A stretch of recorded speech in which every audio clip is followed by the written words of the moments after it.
Boruto two blue vertex के नए chapter के साथ हम फाइनली एक नए आर्क में आ चुके हैं, ऐसा कह सकते हैं। As yet again Kashin Koji हमें यहाँ पर दिखाता है कि उसकी एबिलिटी आखिर कितनी ब्रोकन है। इस पॉइंट पे हमें कॉन्सेप्ट ऑफ सिंगुलैरिटी के बारे में पता चलता है, विच मीन्स कि जो लोग पास्ट और फ्यूचर देख या बदल सकते हैं वो एक पावर पजेस करते हैं बोरूटो की स्टोरी लाइन को पूरी तरीके से डिस्ट्रॉय करने का। जब कोजी ये सारी बातें बोरूटो को बता ही रहा होता है तो हमें पता चलता है कि आइडा अपनी सेंडिंग गन के थ्रू इसे पास्ट में देख रही है, but Koji being one step ahead. हमें पता चलता है कि कोजी को ऑलरेडी ही पता था कि आइडा इन फ्यूचर कुछ ऐसा करेगी इस कन्वर्सेशन को पास्ट में सुनने के लिए, जो कि एक परफेक्ट एंटीटोड है आइडा की एबिलिटी को टैकल करने के लिए। बट ये मैडनेस सिर्फ यहाँ तक सीमित नहीं है। एज एक पॉइंट पे कोजी ने खुद क्रिएटर्स को बोल दिया है कि पहली फुर्सत में निकल, और वो यहाँ तक ये भी डिक्लेयर कर चुका है कि अब से वो गाइड करेगा कि आगे आने वाले चैप्टर में कौन क्या करेगा। But the sad part is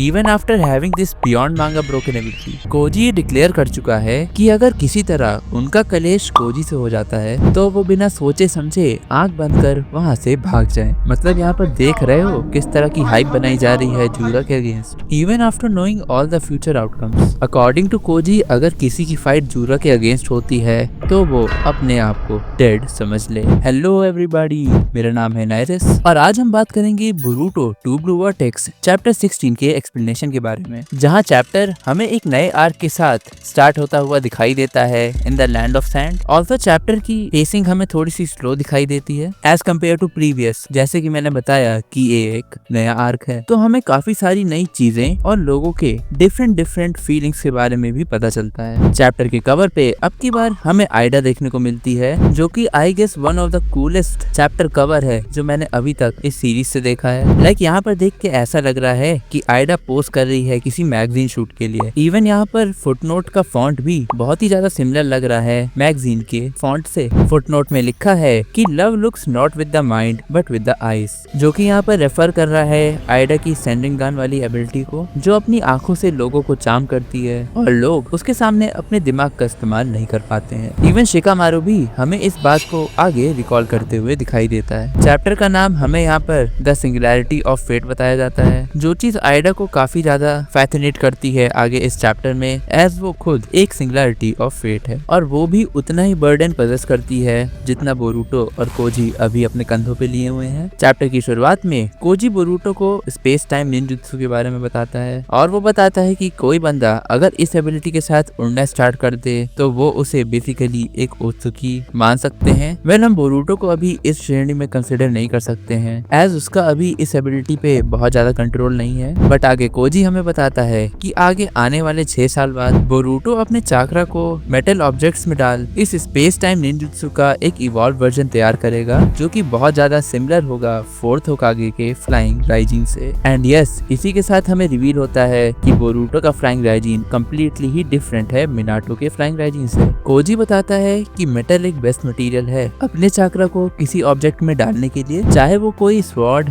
shuriken या कुनाई ही क्यों ना हो। ये चीज हम ऑलरेडी ही जानते हैं एज जो चाकरा रॉड हम ऑलरेडी देखते आ रहे हैं वो इसी मटेरियल की बनी हुई है। बट यहाँ पर ऑलरेडी एक बहुत बड़ी प्रॉब्लम है इस टेक्निक के रिगार्डिंग। एज जब मिनाटो अपना फ्लाइंग राइजिन यूज करता था तो उसे अपने समनिंग सर्कल से ये एग्जैक्टली पता चलता था कि वो कहाँ टेलीपोर्ट होगा। वेल, लेट जस्ट से अगर वो 2 कुनाएं डिफरेंट डायरेक्शन में फेंकता है तब यहाँ पर इस चीज का यूज आता था। बट बोरूटो के मेटल ऑब्जेक्ट वाले केस में हम ये प्रिडिक्ट नहीं कर सकते कि बोरूटो किस जगह पे टेलीपोर्ट होगा। वेल, इसी प्रॉब्लम को टैकल करने के लिए बोरूटो फ्यूचर में डिफरेंट सिम्बल्स बनाता है, जिसको हम चैप्टर 1 के कवर पे बोरूटो के ऑल ओवर द बॉडी देखते हैं। वेल, एटलीस्ट हमें यहाँ ये पता है कि वो सिर्फ डेकोरेशन के लिए नहीं थे। एज इन सिंबल के अकॉर्डिंग बोरूटो उन्हें विजुअलाइज करके उस एग्जैक्ट शेप के एग्जैक्ट लोकेशन पे तुरंत ही टेलीपोर्ट हो सकता है। बट जैसे जैसे इन ऑब्जेक्ट की डिस्टेंस बढ़ती जाएगी बोरूटो को और भी ज्यादा फोकस करना पड़ेगा अपनी एबिलिटी पे to teleport to that place, जो कि एट लास्ट एक्सप्लेन करता है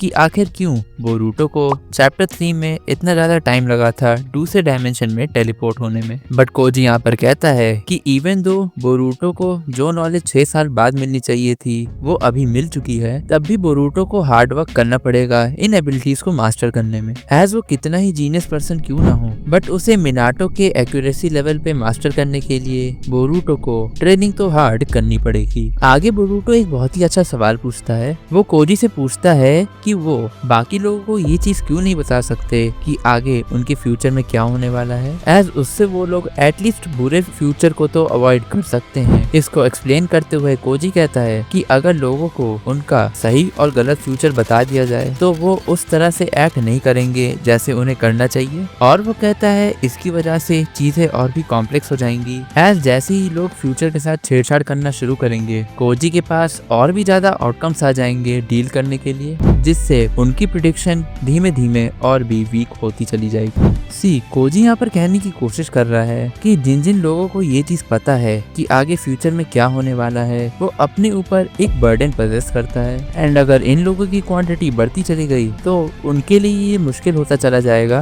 कि किस पे ट्रस्ट करना है और किस पे नहीं। इसकी वजह से इवन बोरूटो भी डेविएट हो सकता है अपने फ्यूचर पाथ से। इसीलिए कोजी अपने आप को और बोरूटो को सिंगुलैरिटीज ऑफ फेट के नाम से बुलाता है, जो कि फ्यूचर को अंधकार से बचाएंगे, एंड इसमें आइडा भी इंक्लूड होती है। तभी हमें ये रिवील होता है कि अभी तक जो भी कन्वर्सेशन हम कोजी की और बोरूटो की देखते आ रहे हैं इस चैप्टर की शुरुआत से, वो हम आइडा के नजरिए से देख रहे थे। वो अपनी पास में देखने वाली एबिलिटी से कोजी और बोरूटो की कन्वर्सेशन को सुन रही थी कुछ इन्फॉर्मेशन कलेक्ट करने के लिए, बट कोजी ऑलरेडी फ्यूचर में देख लेता है कि आइडा अपनी इस एबिलिटी को यूज करके यही कन्वर्सेशन पास्ट में सुनेगी, एंड इसलिए वो आइडा से भी वहाँ पर कहता है कि वो भी पार्ट है सिंगुलैरिटी ऑफ फेट का। इसको देख के तो फुल अटैक ऑन टाइटन की याद आ गई। एनीवेज नाउ अब जब आइडा को पता चल गया है कि उसके ऊपर कितना बड़ा बर्डन आ चुका है, वो वहाँ पर बैठे सराडा और सुमिरे को तुरंत रिफ्यूज कर देती है कुछ भी बोरूटो के रिगार्डिंग बताने में, एज बोरूटो खुद नहीं चाहता है कि उसकी वजह से उन दोनों का फ्यूचर खराब हो। बट सराडा इस चीज को मानने से रिफ्यूज कर देती है, सेइंग कि बोरूटो को हर चीज अपने कंधों पे नहीं लेनी चाहिए। तो अगर उन्हें आइडा की एबिलिटी से कोई भी चीज बोरूटो के बारे में पता चलती है तो उसको जानकर उनको अपनी पूरी कोशिश करनी चाहिए बोरूटो की हेल्प करने में। But surprisingly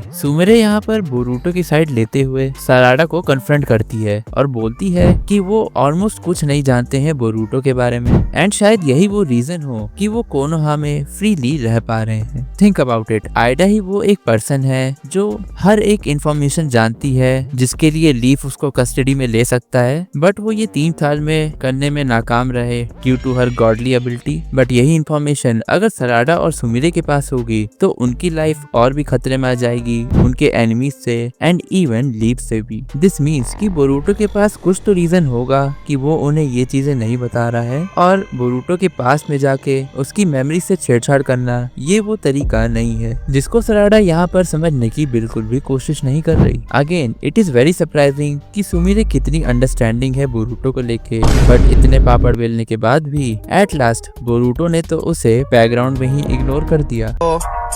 That one there was a violation. Personally, I wouldn't have it. Well jokes apart, Sumire यहाँ पर और सीरियस होते हुए कहती है कि सराडा को बोरूटो के पर्सपेक्टिव से देखना चाहिए कि उसे कैसा फील हो रहा होगा अपने दोस्तों से चीजें छुपाने में। But as soon as Sarada उसे मनाने की कोशिश करती है by taking her name as class rep, वो कहने लगती है कि सिर्फ वो बोरूटो की फीलिंग्स की कदर नहीं करती है, बट वो आजकल उसके फीलिंग्स की भी कदर नहीं कर रही। हम उस हिनाटा वाले एरा से बहुत आगे आ चुके हैं जहाँ सिर्फ नारुतो कुन होता था। सुमिरे स्ट्रेट आउट कन्फेस कर देती है कि वो बोरूटो से कितना प्यार करती है, एंड वो बहुत ज्यादा जेलस हो जाती है जब सराडा बोरूटो को हक करती है उसके सामने। ये सुन के सराडा बहुत ही ज्यादा बुरा फील करने लगती है, बट इस चीज से एक पॉइंट क्लियर होता है कि इन 3 साल के टाइम स्किप में सराडा और सुमिरे की दोस्ती एक बहुत अच्छे लेवल पे हो गई होगी, एंड शायद ये हो सकता हो कि सुमिरे ने इन 3 साल में सराडा को ऑलरेडी ही बता दिया हो कि उसकी क्या फीलिंग्स है बोरूटो के regarding. Meanwhile in background Aida इस कन्वर्सेशन को बहुत ही ज्यादा एंजॉय कर रही है, like eating popcorn in a movie. Sumire वहाँ से शर्मिंदा होते हुए भागने की कोशिश करती है एंड सराडा के उसको क्लास रेप कह के रोकते हुए वो अगेन इस बात से गुस्सा हो जाती है कि लोग उसे सिर्फ क्लास रेप के नाम से जानते हैं, ना कि उसके ओरिजिनल नाम से। और ये पैनल सुमिरे और सराडा के ऑकवर्ड ब्रेकअप से खत्म होता है। ऑल्सो इस पेज से खत्म होते होते हम शिकामारू को आइडा को बुलाते हुए देखते हैं। नेक्स्ट हम इकुयु मडोका को देखते हैं, जो कि अभी करंट फ्यूडल लॉर्ड है लैंड ऑफ फायर का। हम उसे एल्डर्स को वार्निंग देते हुए सुनते हैं कि अगर उन्होंने बोरूटो को जल्द से जल्द ना मारा तो वो उनको पनिशमेंट देना शुरू कर देगा, जो बोरूटो को मारने के लिए अपनी कोशिश कर रहे हैं। ऑल्सो इकुयो का बेटा टेंटो बहुत अच्छा दोस्त है बोरूटो के साथ, जहाँ पर वो एक सेम हॉबी शेयर करते हैं, ट्रेडिंग कार्ड्स को कलेक्ट करने की। एंड मे बी ये हो सकता है कि हम टेंटो को फ्यूचर में आने वाले चैप्टर्स में देखें। आगे हम शिकामारू को आइडा से सैंड विलेज की क्या सिचुएशन है उसके ऊपर बात करते हुए देखते हैं, जहां वो उसे रियू के बारे में बता देती है एंड शिकामारू प्रेडिक्ट कर लेता है कि हो ना हो वो शिंकी का ही शिंजू होगा। ऑल्सो वो ये भी बताती है कि उसका प्राइम टारगेट गारा है एंड नाउ दे नो कि this is a fight against time, जहां वो अगर रियू को मार के उसका सोल थॉर्न ऑब्टेन कर लेंगे तो वो शिंकी को बचा सकते हैं, हेंस वो गारा को भी बचा सकते हैं। लेकिन अगर वो ये करने में नाकाम रहे तो रियू उस साइड पे पहुंच गारा को मार देगा। यहाँ पर ऑल्सो आइडा स्टेट करती है कि समहाउ आइडा जब शिंजूस की कन्वर्सेशन रियल टाइम में सुन रही थी तभी उनमें से एक शिंजू आइडा की प्रेजेंस को फील कर लेता है, जिसकी वजह से वो बहुत ज्यादा डर जाती है और अब से वो शिंजूस की सिर्फ पास्ट वाली कन्वर्सेशन को सुनेगी अनटिल और अनलेस उनको ये पता न चल जाए कि ये शिंजूस की कौन सी एबिलिटी है। This might also be the reason कि वो कोजी की कन्वर्सेशन पास्ट में ही क्यों सुन रही थी, प्रेजेंट में क्यों नहीं। बट एनीवेज कोजी उसकी एबिलिटी से पूरी तरीके से इम्यून है, ये उसको इस चैप्टर में पता चल चुका है। आगे वो कहती है कि वो जानती है कि शिकामारू ने ही मदद की थी बोरूटो को इंटेरोगेशन से एस्केप करने में, जिसके रिगार्डिंग वो कहता है कि अरे नहीं मुझे नहीं पता तुम किस बारे में बात कर रही हो। बट इसी पे आइडा बोलती है कि उसे इस बात को लेकर डरने की कोई जरूरत नहीं, एज अबव ऑल वो अब बोरूटो को और ज्यादा ट्रबल नहीं देना चाहती। ये वो यहाँ ओमनीपोटेंस वाले इंसिडेंट्स को रेफर करते हुए कह रही है, जिसके बाद से बोरूटो की लाइफ एकदम खराब हो गई। शिकामारू यहाँ पर अपना सस्पिशन कंफर्म करते हुए आइडा से पूछता है कि जो बोरूटो का मिस्ट्री अकम्प्लिस है वो काशिन कोजी ही है ना, जिसको काशिन कोजी खुद कंफर्म करता है शिकामारू के सामने। एज हमें पता चलता है कि आइडा के बाल में एक टोट छिपा हुआ था एंड उसके थ्रू यहाँ पर काशिन कोजी डायरेक्टली शिकामारू से बात कर रहा है। एंड हाँ, इसका मतलब यहाँ ये भी है कि काशिन कोजी और आइडा अब एक साथ काम कर रहे हैं। आगे कोजी शिकामारू को कहता है कि वो उसे एक टास्क देने वाला है, बट इन रिटर्न वो इसके बारे में कोई भी क्वेश्चन उससे नहीं पूछेगा। As we know Kashin Koji future में कोई नेगेटिव इम्पैक्ट ना आए उसको प्रिवेंट करने के लिए शिकामारू से कोई भी क्वेश्चन ना पूछे ऐसा कह रहा है। काशिन कोजी कहता है कि शिकामारू कोनोहामारू, सराडा और मिस्की की टीम को भेजे लैंड ऑफ सैंड में अलोंग विद 2 सैंड शिनोबीज, जहाँ पर रियू और मासूरी शॉर्टली अराइव करेंगे और उन्हें वहाँ पर जैसे ही मौका मिले वो रियू और मासूरी दोनों को मार दे। ऑल्सो वो यहाँ कहता है कि वो हिमावारी को विलेज से बाहर ना निकलने दे, एज अगर ऐसा हुआ तो जूरा मौका लगते ही हिमावारी को मार देगा। वेल वो विलेज के इनसाइड तो कोई डिस्ट्रक्शन नहीं करेगा, एज वो एक मैन ऑफ कल्चर है और उसकी क्यूरियोसिटी और हंगर ऑफ नॉलेज उसको एक जेंटलमैन बनाती है। वो इवन शिकामारू को कहता है कि वो उसे एज अ नॉर्मल कस्टमर की तरह ट्रीट करें अगर वो लीफ विलेज के बुक स्टोर में जाता है तो। What? क्योंकि यही एक तरीका होगा जूरा को ना छेड़ने का। इफ समहाउ वो किसी तरह बहुत ज्यादा गुस्सा हो जाता है तो उसके अगेंस्ट लीफ विलेज के जीतने के चांसेस 0 हैं। लाइक कोजी जब ये चीज यहाँ कहता है तो ये एकदम रियल फील होती है कि हाँ, जूरा की प्रेजेंस बहुत ही ज्यादा डेंजरस है। That even after knowing all the possible outcomes Koji still सबसे ज्यादा जूरा से डरता है। इसका मतलब यही है कि कोजी ने जितने भी फ्यूचर आउटकम्स देखे हैं उनमें से बहुत कम में ही वो सक्सेसफुली जूरा को हरा पाए हैं। इसीलिए उनके लिए ये और भी इम्पोर्टेंट हो जाता है कि कोजी उन्हें जो कुछ भी करने को कह रहा है वो उसे बिना क्वेश्चन पूछे कर दे। Well according to his plan वो पहले बाकी सारे शिंजूस को मार के उनका सोल थॉर्न ऑब्टेन करेंगे एंड इन केस जूरा कभी भी बैटल फील्ड पे आए तो वो अपनी टीम को इमीडिएटली रिट्रीट करा देंगे। ये सुन के मुझे मिनाटो और सुसी वाले टाइम की याद आ गई।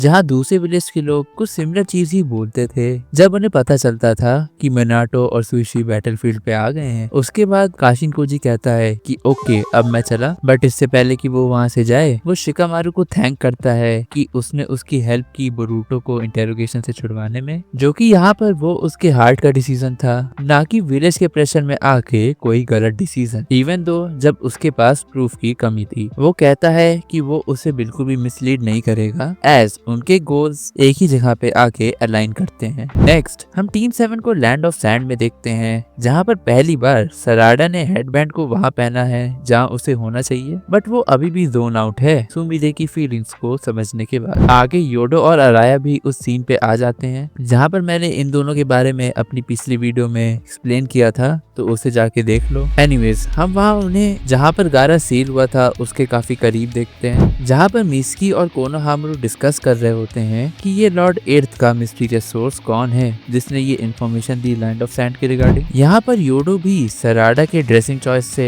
काफी सरप्राइज दिखती है और वो कहती है कि उसकी लाइफ में कोई लड़का तो नहीं है, जिसको वो वहाँ पे रिफ्यूज करती है, बट वी ऑलरेडी नो कि सराडा आखिर बोरूटो से कितना प्यार करती है। बट नाउ नोइंग सुमिले's फीलिंग्स एज वेल, यहाँ पर ये बहुत ही ज्यादा इंटरेस्टिंग होगा कि आखिर इस सराडा, सुमिले और बोरूटो लव ट्रायंगल का हमें क्या देखने को मिलेगा। एट द एंड वो देखते हैं कि जूरा और मासूरी उस लोकेशन पे आ चुके हैं और वो एक टोड को ऑलरेडी ही मार देते हैं जो उनके ऊपर नजर बनाए रखा था। बट इसका मतलब क्या यहाँ पर ये भी है कि बोरूटो भी वहाँ पर है, एज यहाँ पर कोई ना कोई तो होगा जिसने उनके ऊपर ये टोड इम्प्लांट किया हो। हमने पिछले चैप्टर्स में देखा था कि जूरा ने कैसे स्टेट किया कि बोरूटो सबसे बड़ा खतरा है उनके गोल्स के ऊपर, तो वो दोनों शिंजूस ये समझ जाते हैं कि बोरूटो भी लैंड ऑफ सैंड में है और अब उन्हें उसको भी हंट करना पड़ेगा in this land of sand. इसी के साथ चैप्टर यहीं पे खत्म होता है और तुम्हें क्या लगता है कि हमें नेक्स्ट चैप्टर में कावाकी देखने को मिलेगा? एज इस चैप्टर में तो वो हमें कहीं भी देखने को नहीं मिला, and after the big reveal जो हमें बोरूटो ने पिछले चैप्टर में दिया था, इट इज डेफिनेट कि कावाकी कन्फ्रंट करेगा अमाडो को। तुम्हें क्या लगता है नीचे कमेंट में बताओ। तब तक के लिए आज की वीडियो में बस इतना ही। वीडियो अगर पसंद आई हो तो लाइक और सब्सक्राइब करना मत भूलना और मैं तुमसे मिलता हूँ नेक्स्ट टाइम। तब तक के लिए साइनिंग ऑफ।